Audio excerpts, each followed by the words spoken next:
There's certainly very good scientific research showing that if you live near a hazardous waste landfill site, you're more likely to have birth defects in the family, also low birth weight and respiratory problems. And the latest review of the evidence said that these effects were real.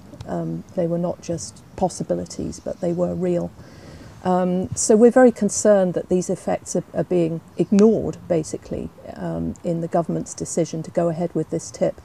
It's something that people shouldn't have to live with, and it's not a farm. I mean, I live facing a farmer's field, and you get country smells, and you accept them. But when it's something that you feel that there's something in the air that's so harmful, and it's such a stress to people to feel this, and you can't escape it. There's nothing you can do to escape it. In there will be things like asbestos, pesticides, chemicals, a lot of contaminated soil mostly. And the problem is that there are much better ways of dealing with these types of waste than digging it up and dumping it in a landfill site. Certainly contaminated soil can usually be remediated on site, and there are various recycling techniques now that can be used. So there are much safer ways of dealing with this waste. Now, unfortunately, we did ask Whitemoss for an interview today, but sadly nobody is available. However, Paul Routledge, the Managing Director, has sent us this statement. Whitemoss Landfill is a local family company that currently employs 9 people. We have operated the site for more than 20 years. We aren't a multinational Goliath as Arrow seeks to portray us. Despite what Arrow claims, everything can't be recycled. For more than 20 years, Whitemoss has facilitated important recycling activities and enabled brownfield sites to be brought back into use for housing and employment in the region. All of the claims that Arrow have made were carefully considered during the examination in public held last year, and the inspector's final report of recommendation is very clear. It concluded that confidence should be placed in the conclusions of government bodies rather than those quoted by Arrow.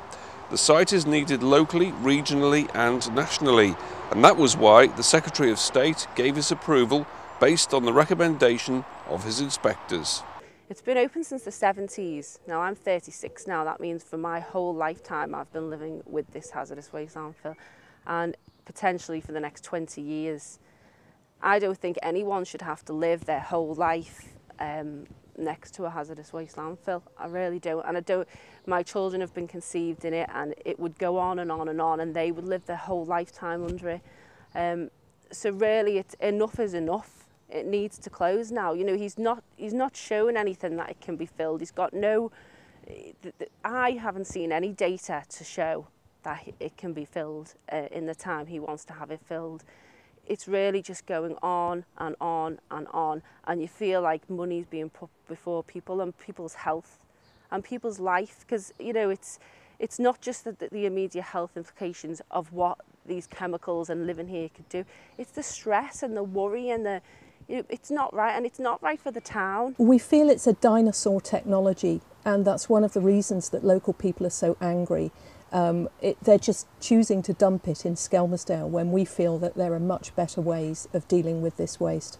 Because we are a deprived area, who's going to stand up for us and who's going to do this? Because we do need to raise a lot of funds, and we have raised funds, but we need to raise even more now because it's going to this next process.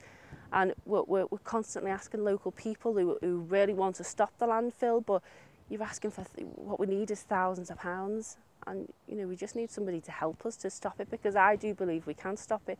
We've got a team of barristers and lawyers who agree with us that the process wasn't done properly, and things were overlooked, and it's also in sort of legal terms, but they agree with us. They think it's not right. So we do think we've got a chance, but we do just need the help to do it. Peter Berry, Bay TV News, Liverpool.